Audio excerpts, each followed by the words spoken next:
Freedom is very fragile. It's more fragile when we don't know the truth. You're about to be part of FramersView, where truth is the foundation of every day's program. Join us live every weekday right here on Rumble at 1 p.m. Eastern. Now, here's Neil Frame on FramersView. Yes, here he is. Welcome to the great and wonderful world of FramersView. Thank you for being here. We're on the show every day, Monday through Friday, 1 o'clock Eastern time. And, you just need to be able to jump over here and see the show. So if you don't do that, you're going to miss out. That's all I can tell you. That's all I can tell you. So welcome to the show. Hey, thank you for being here. We've got, we're at fever pitch. And the reason I say we're at fever pitch is we are now at the who can be the craziest level because New York City has got their primary today. And when you have a primary like this that's about to occur or is occurring, you just kind of wonder, how crazy can we get? I was going to put up all these politicians and the crazy stuff they were saying, but I decided not to. Just that simple, because I thought to myself, it isn't about today. It's about two things different than today. One, being history, and two, being what the future is going to be. And with those two pieces of the puzzle to consider, what's happening today absolutely makes a difference. But it's just crazy. These people, first of all, they're all calling for, shut down ICE. They have no power to do that. Zero, none, can't do it. None like a Catholic, man, they can't do it. And so they talk about that. They talk about abolishing police. They talk about closing prisons. They talk about not imprisoning murderers. It's a contest to see who can be the craziest. And this is going on in New York City for sure, but it's not just New York. You've got it in multiple states, in multiple cities in states. And, today we're going to talk about some of the historical things that's got us here and what we've got to do to get past this. But the big piece of this puzzle is there is a tipping point. And the tipping point has a fork in the road. One is we don't do anything about it. I always say there's at least two choices. There's never just one choice. Most of the time, there's two choices. In this case, you've got a fork in the road coming sooner than most people realize. That is that we've got an opportunity to stop all of this craziness, the socialism, the communism, the just whacked out people that are running for office, including Prattner up in Maine and the people in New York and all of this, that they could just keep infiltrating and infiltrating, which is what their strength is.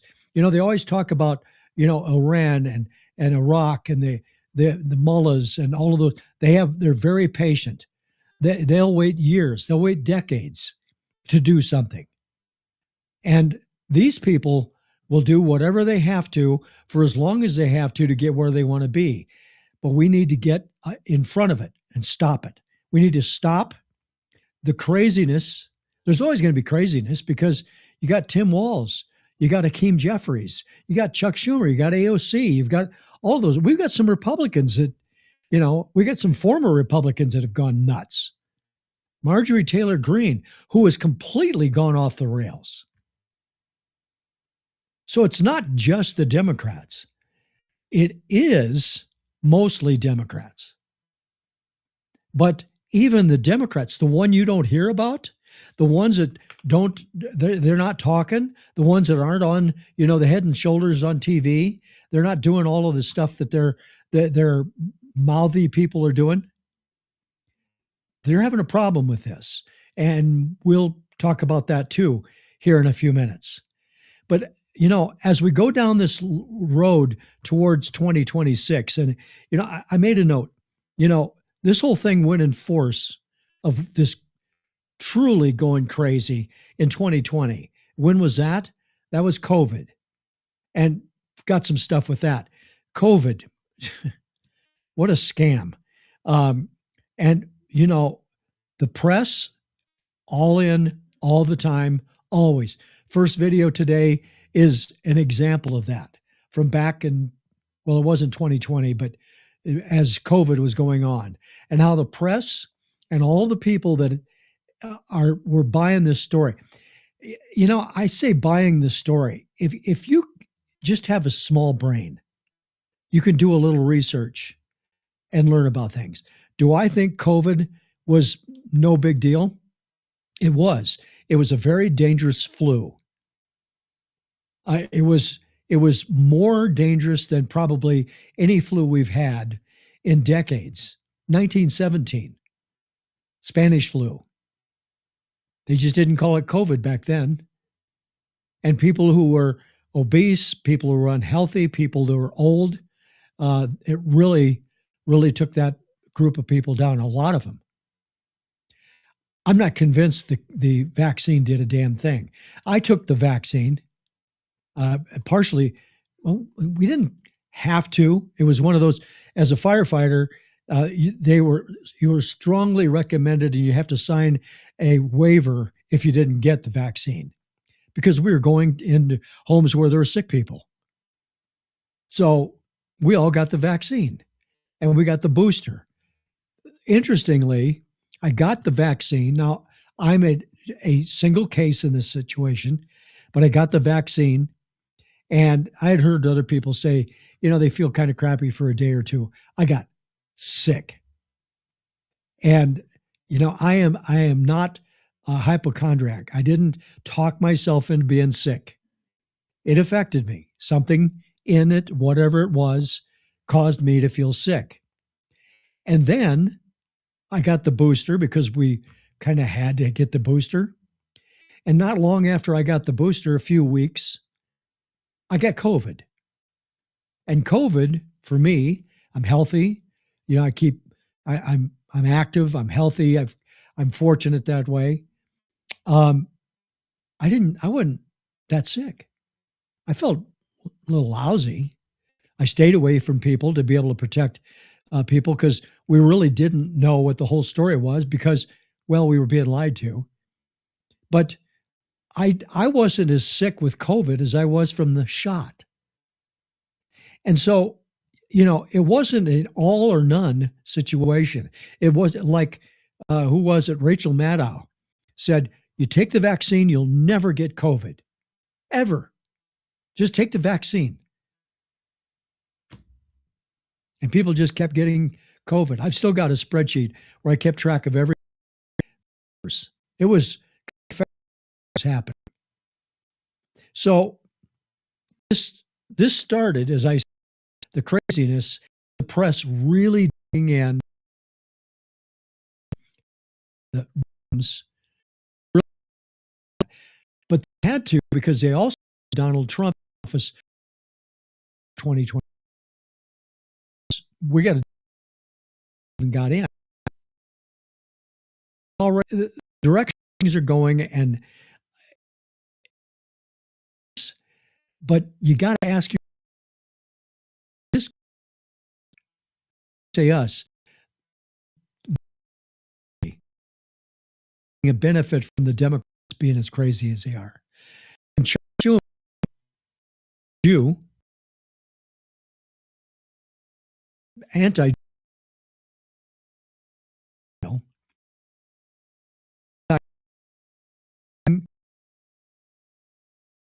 reason he's because I married.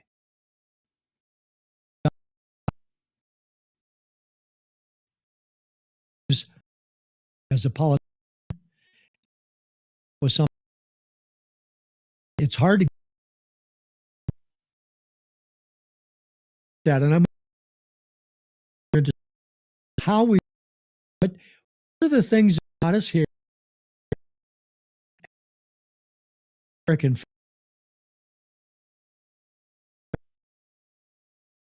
I brought her this college. I know it's hard to believe but anyway, what is probably it's a but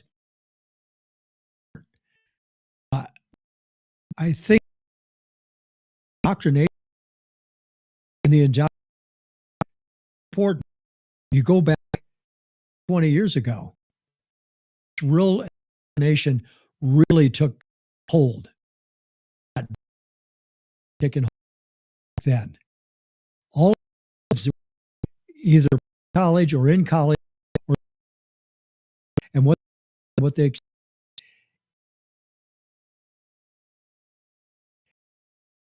good watching the they CNN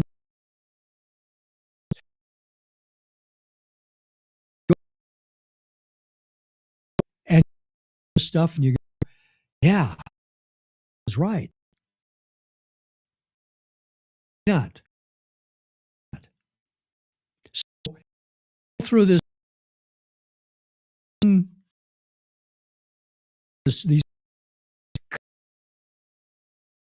BS. Where are we? People are believing just and that thing. Guy, but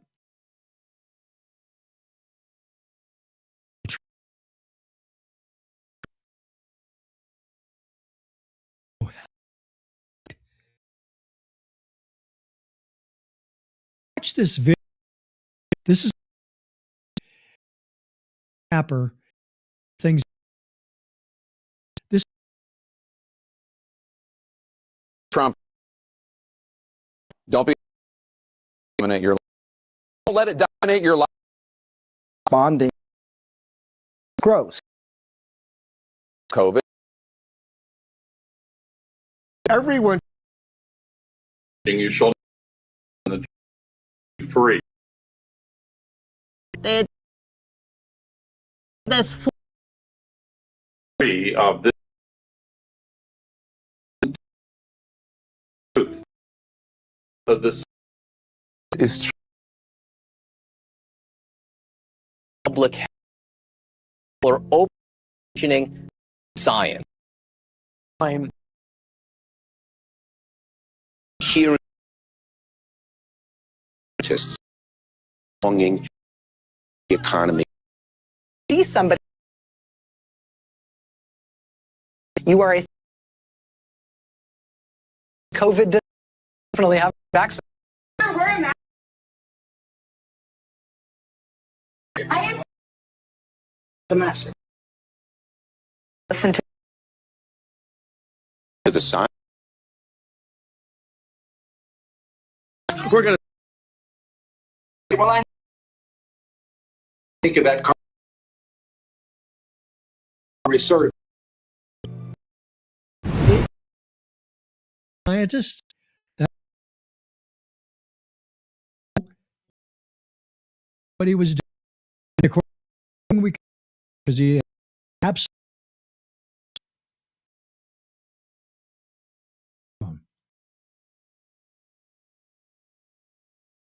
and he did one he knew truth.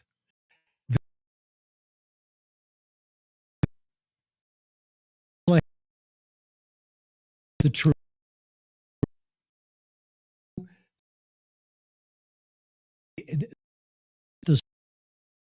That they were claiming. You can many people that those who got COVID. And you could say, okay, well, COVID, but the COVID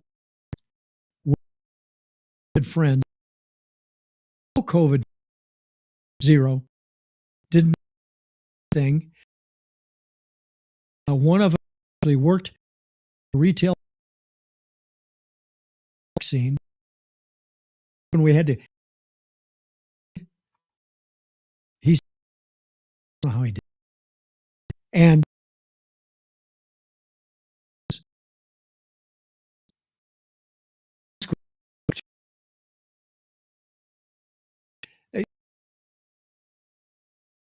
problem sudden time. He's two masks, TV one with two masks. Really? What happened? People, China won't.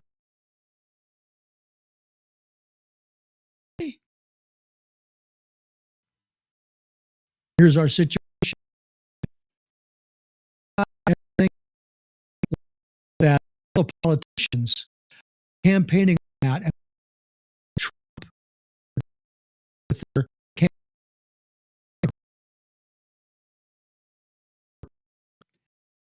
This video, I think you'll enjoy.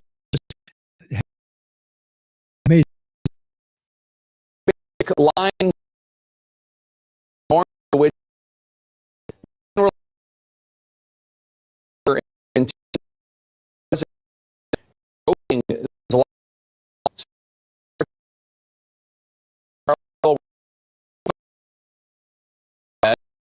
drew a line for this the White House. This president who said there were quote very people.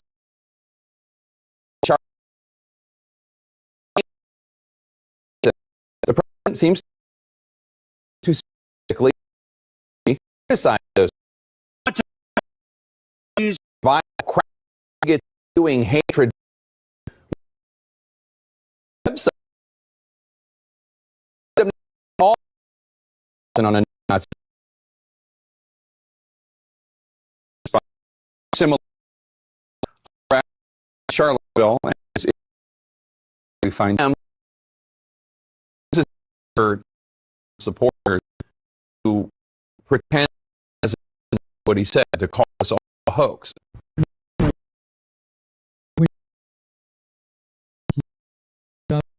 and story. Say,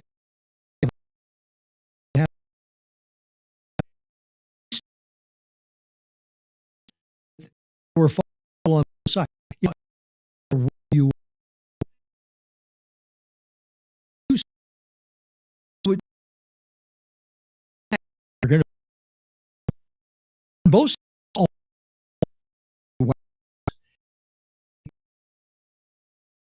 they're in the watching the car crash.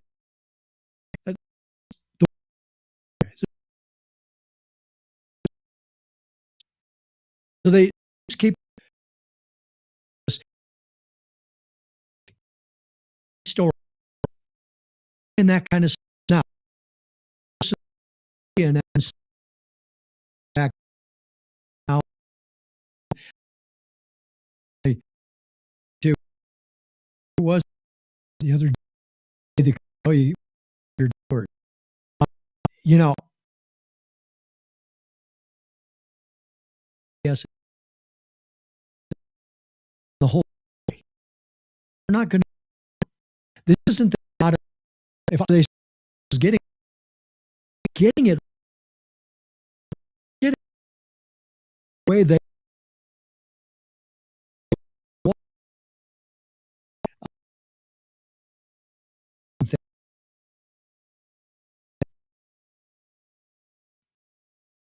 we're not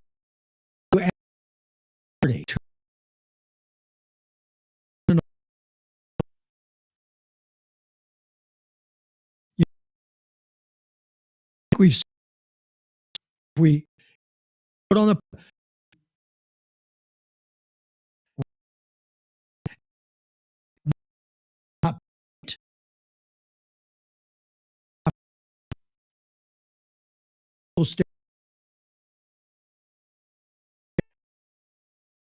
and all day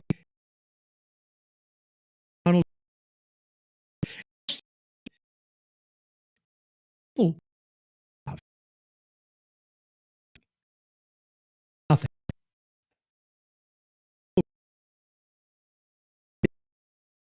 Bush has been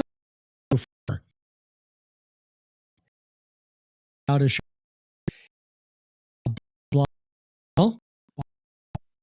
man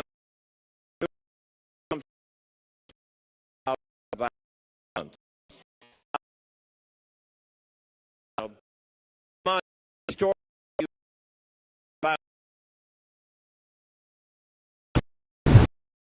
if good forever talk about it. Get some light water in a pool, circulation water. You can't do circulation water with a fountain or water. Well, with it's a reflecting pond. He said, shut up, get out of the way, and just send us money.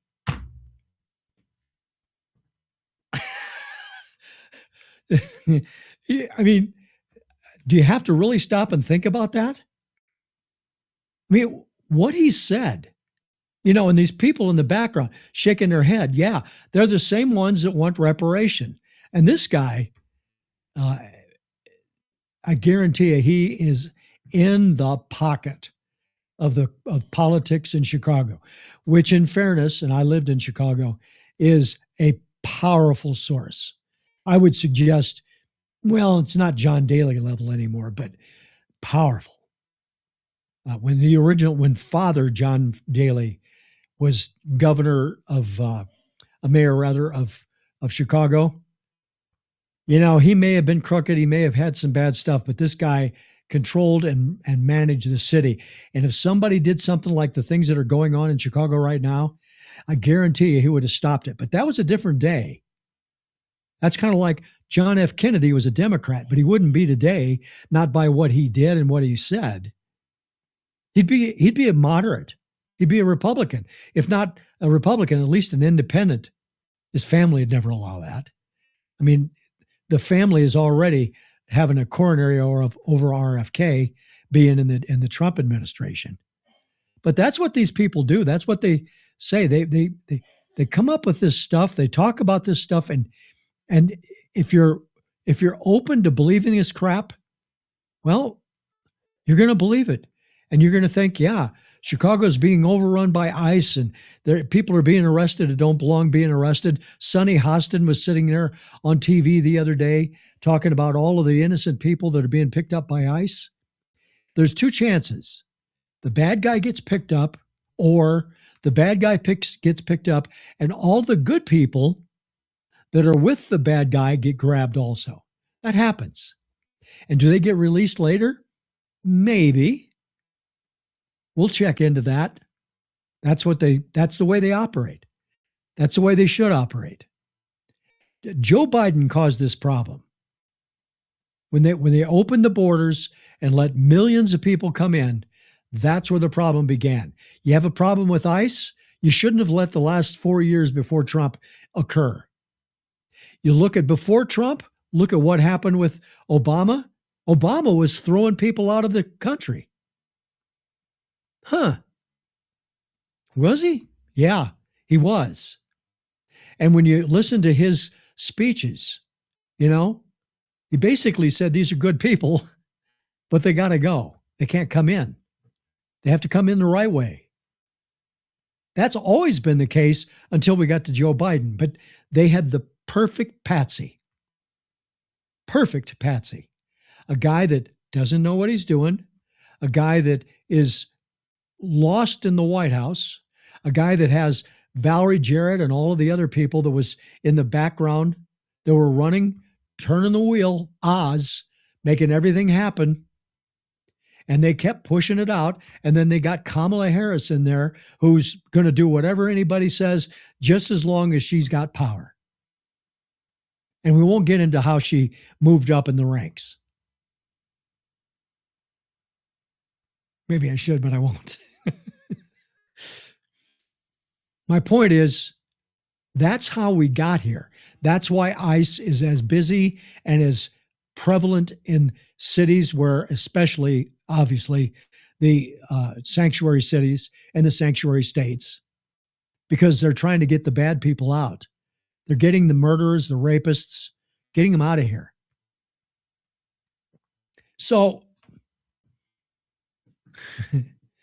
you might remember Joy Reid. She was on MSNBC, MS Now. She got fired. Honestly, I don't know how somebody could get fired from MS Now, because there's nothing you can say crazy enough to get yourself fired. But she did. But there was two things that was a problem. Her ratings were dropping and she was getting paid way too much money. That's an automatic goodbye. When business is bad, or if you go to sports, when the win-loss record is bad, the guy at the top loses their job. When you're doing a show, guess what? If you're getting paid a whole lot of money and you're not getting a whole lot of viewers, you're going to be gone. So now she's doing a podcast. That's fine. No problem. But listen to what she says. This is about she can't vote for Kamala Harris. A black woman, being Kamala, a black woman, a woman running for office for Democrat, and she can't possibly vote for her. Watch this and listen to the end of it. Problem is not so much her, it's the party. The Democratic Party is as married to this Israel over everything, Israel no matter what, Israel no matter what they do, no matter how many people they kill. The Democrats were as married to that as the Republicans. And so it would take a really strong Democrat. It would take a Mamdani style event to get a Democrat to say that they weren't getting down with that. But to me, I, going forward, cannot vote for a Democrat who does not pledge to end this relationship. This relationship needs to end. There's a nuclear armed expansionist power. They don't need our money, and they definitely won't get my vote. Yeah, baby. And she's so powerful it'll make a difference because, this is just lunacy. She's not going to get her vote. We need a Mamdani type person to run for the White House, because Mamdani is such a great guy and such a great politician and such a great leader. Not. I mean, he's already losing. The now they're running out of U-Haul trucks in New York. Well, New York City. It's interesting. You talk about a state that's very, very different. It's kind of like California. You know, you look at New York City, and then you go to upstate New York. Yes, there's a bunch of liberals up there too, but by comparison, it's kind of like other states where there's liberals and there's Republicans, conservatives. California is the same way. Southern California, all the way to San Francisco. You get north of San Francisco, and the world changes. In Colorado, you get east or west of the what we call the I-25 corridor, which is the north-south highway that runs from Fort Collins down to Pueblo and beyond, but that's the cities. And that's where all the liberals are. You go every place else, there's conservatives. In New York City, there's not much of that. In LA, there's not much of that, if any. I think there's more than we know. But the point is that these are the kind of people, Joy Reid, that really truly believes that she can't vote for anybody that isn't a Mamdani type, you know, or a Katie Wilson up in Seattle, or this Plattner up in Minnesota, Maine. How do we get past this? The answer is put your foot on the accelerator. I was watching Susan Collins. I'm not a big fan of Susan Collins. She does some of the craziest voting, but I've kind of come to understand why she does, or how she does, how she gets there. And the answer to that is that she gets there on some of the votes she does against Trump because she's in Maine and she wants to get reelected. And they're more liberal than I really realized. When I think of Maine, and I've been there a number of times, and not only in the city, you know, like Portland or you know, in Bangor or Albany, but you know, up north where it's a totally different state also. But it never seemed to be that liberal. It seems to be if Plattner can be the candidate and win by 72 points, or got 72 points. 72 points in his primary. And stuff just keeps coming out. That's the other part. The information and the problems that he has, it's not just one. They just keep coming out. And nobody's saying anything. In the final election, I think we could find out that he's not going to win. So that's the history and the people and where we are. But there's one more, and that's our friend that's getting ready to run for president. And I know you're thinking of that guy. Got to clean up the record, got to clean up the story, got to tell a different story, got to have excuses for what's going on. And it isn't the guy you think about. There's a race for president of the United States. The current sitting president is running for re-election. 3.5 months from the election, he decides not to run. The sitting vice president then takes the mantle, running against a former president of the United States who had been running for 10 years. 107 days, nothing is ever Kamala's fault. Biden lets her down by not stepping down sooner. Pouty face emoji. Gavin Newsom, he was asked for his endorsement, but texted, hiking, we'll call back. But then never did. And then he didn't even ask her to prom. Kamala Harris has been making the rounds, insisting to audiences everywhere that she bears no responsibility for the Democrats' defeat in the 2024 presidential election. Well, now, so my point is, she's trying to clean up where she was for where she is and where she will be in the future. And she needs more time. You know, she didn't have enough time to be able to run against Donald Trump because he was the president of the United States. Well, okay, let's think about that. Her ratings when she was, anointed as a presidential candidate, no primary, no debates, just here, Kamala, stand up on this stage and tell everybody you're okay. And what happened? The more she talked, the further the numbers went down and down and down. She didn't have a chance.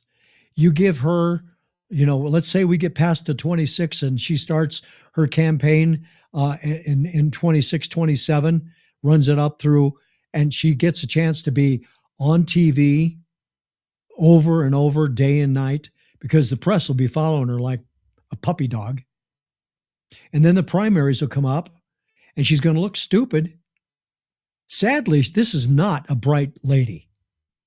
You can tell a bright lady from a not bright lady. Guys are the same way. We've dated these kind of people when we were single. You dated somebody, great person, seemed like you're out with them on a date, whatever, and you're thinking in the back of your head, this person is not very sharp. A lot of fun, but there's nothing up there. And that's on both sides. I've talked to women and said, they get divorced and they're out in the dating world and they're dating guys and they're going, he seemed like such a nice guy. And he is just, worthless. He's an idiot. He's stupid. He's whatever. Well, guess what? It happens. The date is a primary. A date is a debate. The date is they're campaigning and they get on TV and all of a sudden you hear them spewing stupid. So for Kamala, she needs everybody to forget and run for office for about a week and she might have a chance. I don't think she's going to have a chance. And somebody, the problem is, and it's going to be talked about here in a minute, somebody has got to come and become a true candidate.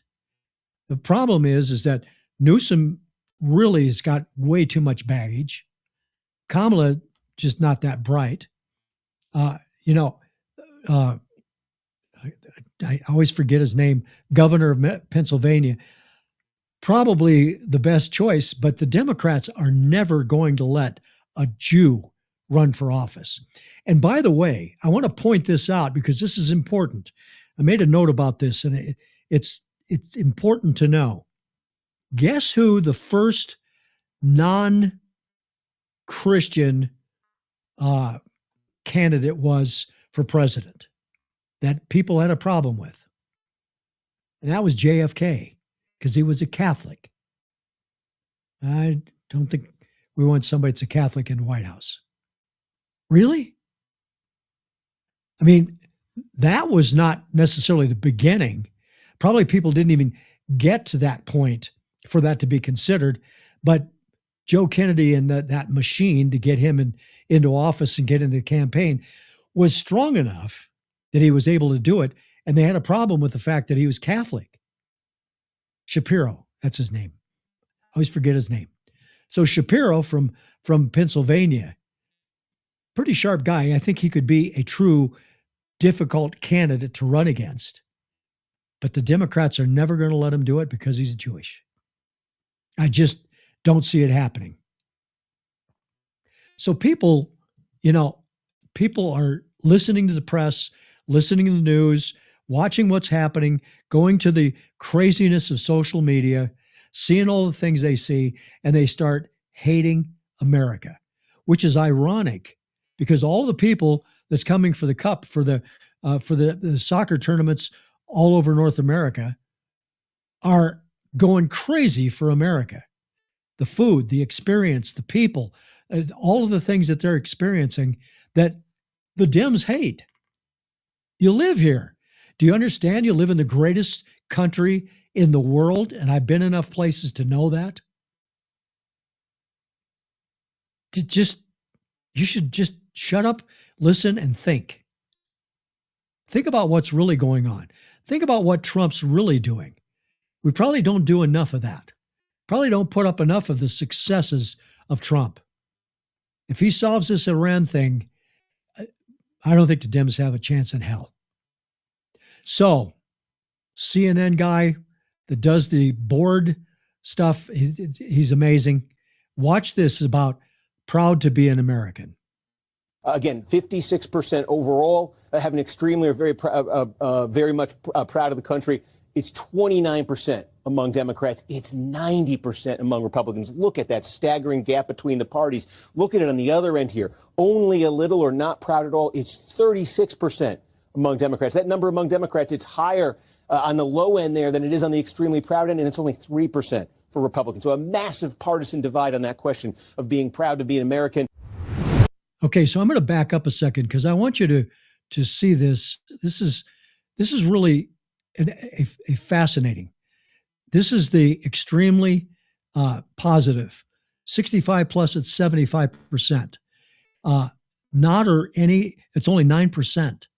The 18 to, I think it's 34, his arms around it, over it. 36% are extremely proud, and only 33% not.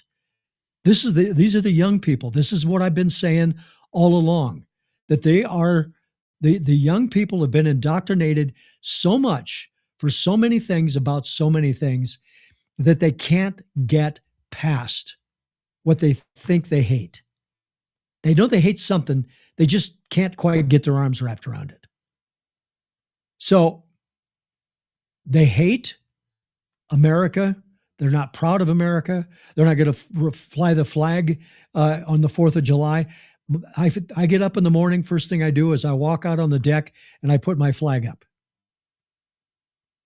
The flag goes up and my red umbrella goes up. And everybody in the neighborhood probably knows that I'm probably not a bleeding heart liberal, but I don't care. I am in Colorado, so I'm surrounded. But anyway, that's scary when you see what that is and what the people are thinking, what their people are saying. It is a constant push by the people that hate Trump to get other people to hate Trump with the idea of winning the election. And then don't forget, in the background, we cannot have ID to vote. Because if we have ID, all of those illegals, all the people that shouldn't be voting won't be voting. And I'm going to guess that 85% of those would vote Democrat. And why is that? Because all the benefits that they get because of what the laws and rules are, people who can't afford health care, truly can't afford it, deserve help from our country. No question. But if you're an illegal, I don't care. You came here illegally. If you got a green card, if you got a visa, if you're here legally, you deserve the same thing. But if you're not, you don't, and you can't vote. Unless you're in Chicago, then you can vote and vote often.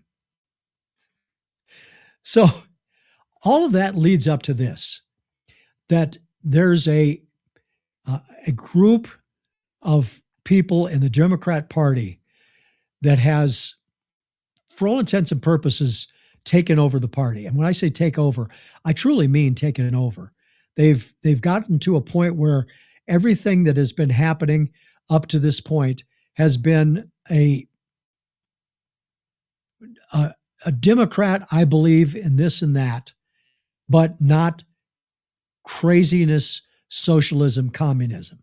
And I will remind you, maybe I should put it's on this side, maybe I should put a sign up on top of this bookshelf that simply says, socialism has never worked, because it hasn't. Socialism with a understanding of making money and businesses operating, and it's still not good, but it's better than socialism. And they don't understand that. That's why they're building their own grocery stores in New York. So there's a lady by the name of Lindy Liu. Lindy Liu, by far, was the biggest fundraiser for Democrats in the United States.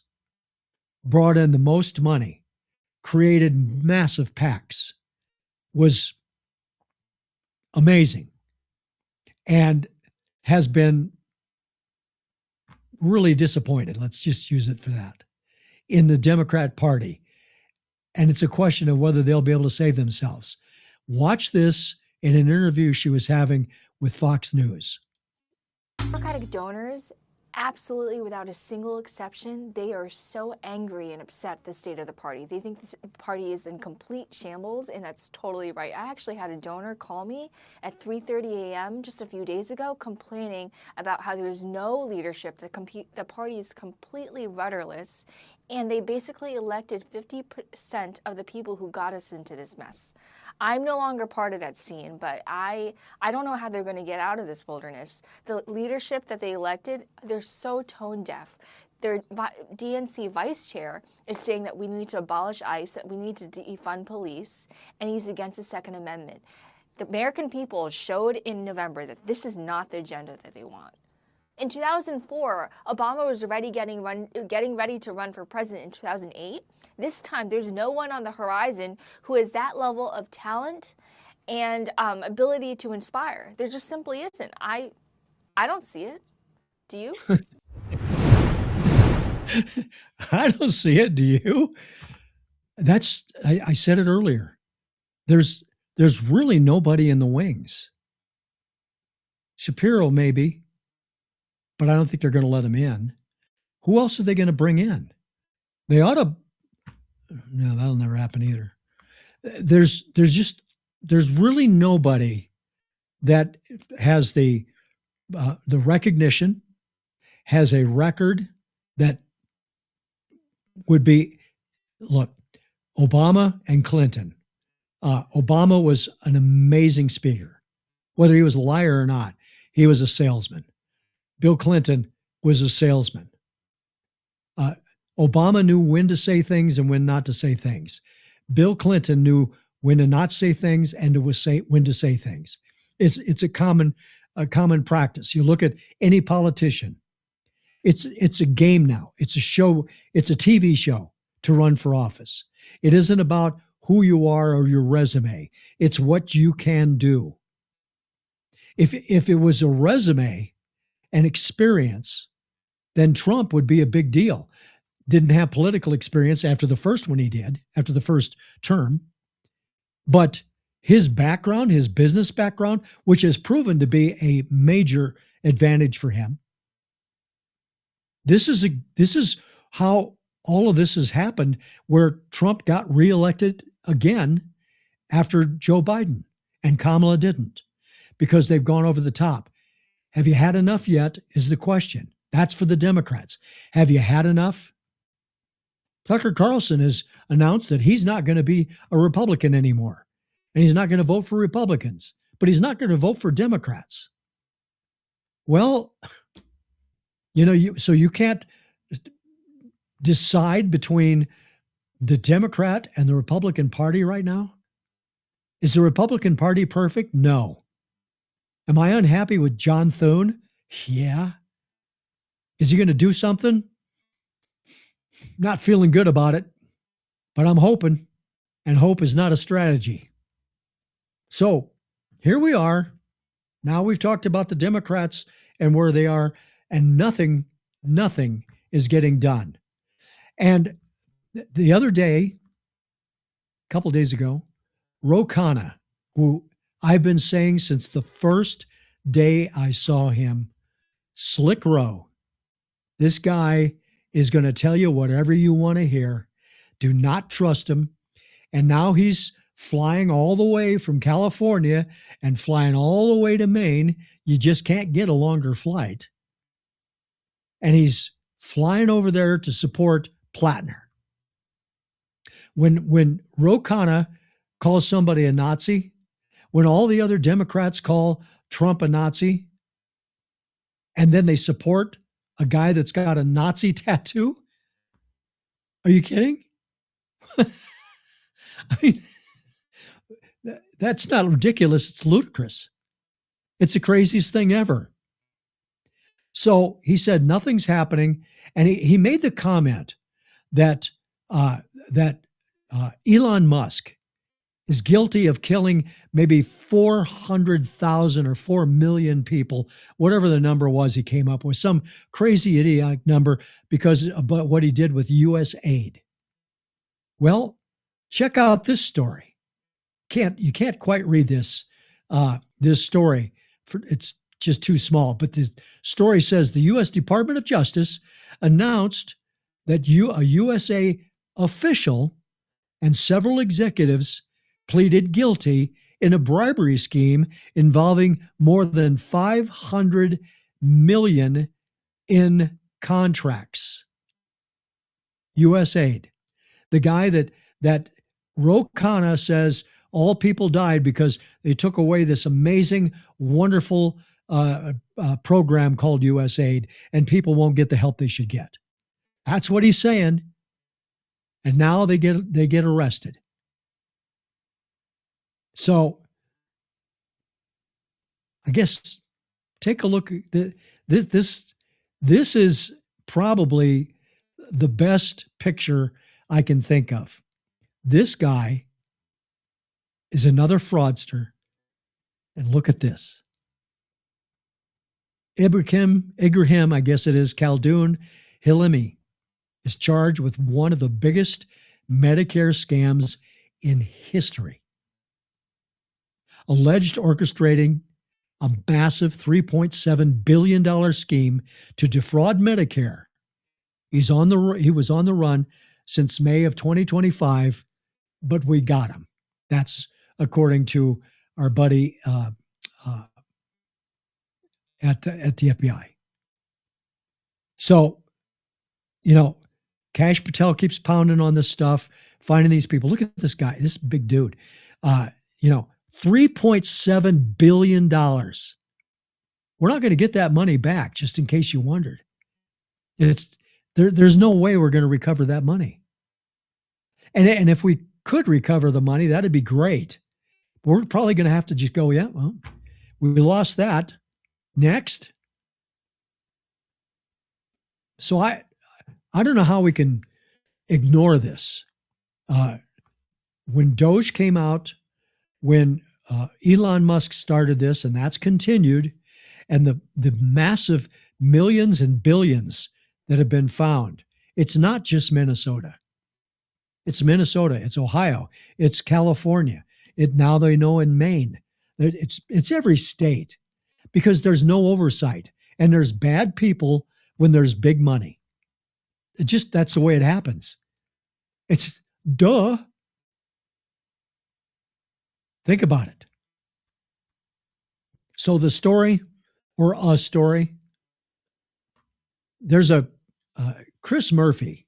He's a Democrat senator who obviously knows how the rules play. He knows what the rules are. He's interviewing Kane, Raisin Kane, they call him. He's a 4-star general in charge of the Iran war. And this is a good example of showboating. Watch this. What can you tell us about the number of missiles and drones that they have left, and do you dispute that intelligence estimate? Sir, I'm not going to comment, with deep respect for the question, I'm not going to comment in this forum on what may or may not have been opined on by the IC, which would suggest a leak or a confirmation of any intel. So while I appreciate the question, I hope you'll also appreciate my not answering it. Well, then just give me the president said that 80% of. Yeah, I'm not going to comment on BDA on either way, sir. Well, then how do we or the American public assess the success of the mission when you have stated publicly the purpose of the mission is to destroy their missile and drone capability? How do we assess whether we should continue funding this if you can't state? Well, I'm not going to answer what you guys in the Congress considers the decision criteria around continued funding or not. What I know is that I've not read the report that you're talking about. All of our battle damage assessment matters are classified, and it would be inappropriate for me to comment in this forum on that. And I appreciate the question, but I'm not going to answer it. This guy can't take a hint. Secretary Hegseth, the president said that 80% of their missile capacity had been destroyed. This public report says it's only 30%. He's going back for more. Can you give us an answer as to what the real number is? I mean, I would answer the same way as the chairman. Not talking to this committee about the damage assessment? Not validating leaked information that could be wrong or not wrong. Why would I validate what people may leak or not leak? This is not a classified setting. We don't talk about those things. And you like to talk about them on TV. We don't talk about them here. Yeah, this is my point that I've had to say many times. The reason that the administration won't tell the senators and the congressmen of exactly what's going on is because they don't trust them. They don't trust them. Simple as that. They don't trust them.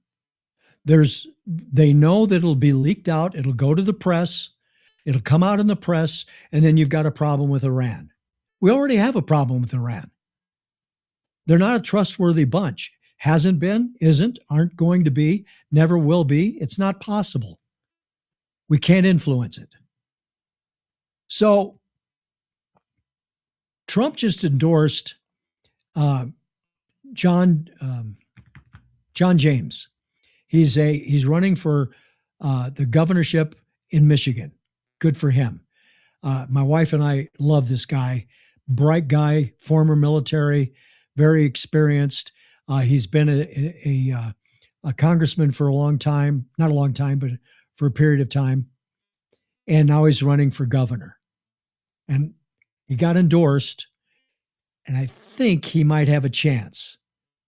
But this is about he was asked about the trust and the confidence in Iran on their deal. And he says the same thing I do, and the same thing I think Trump believes. Watch this. Well, we shouldn't trust Iran as far as we can throw them. Again, as somebody who's been over to Iraq, who's dealt with the terror over there, that was funded and trained by Iran, we should believe our opponents when they say death to America. We should believe our enemies when they say death to America. I don't trust them, which is why the President Trump is exactly the person to bring about this change, remaking the region, making America more prominent, more safe, increasing affordability, and using our leverage with our great energy capacity here to have leverage to push back on any type of leverage they thought they had. Again, if Iran goes back on their promises, they will be held to account. I trust the president, and I'm excited to see the deal that we come up with tomorrow. Yeah, he's so right. There's just some people, organizations, groups, states, leaders you cannot trust.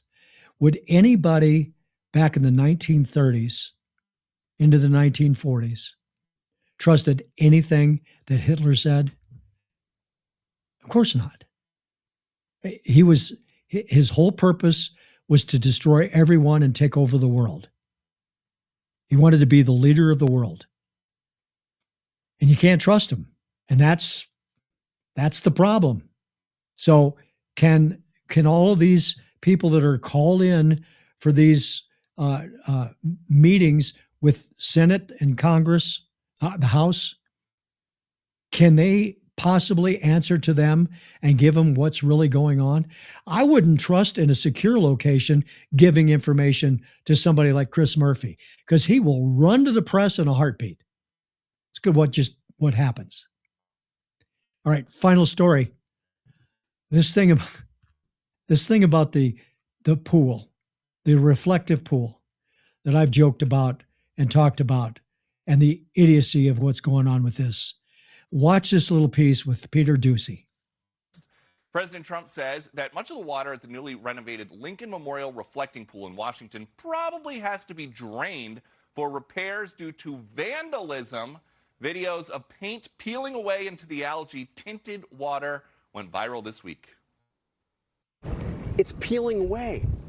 The $14 million job to redo the bottom of this reflecting pool is falling apart before our eyes. This is now getting close to $15 million going to this pool, this very fancy vinyl coating in American flag blue.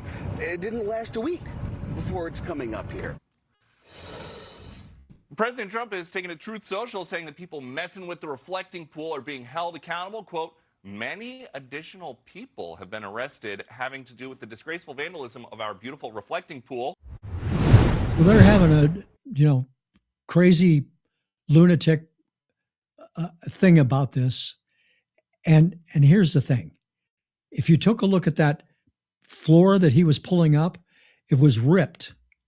It didn't, somebody got a hold of it and ripped it up. This wasn't anything other than vandalism. And now they've arrested people.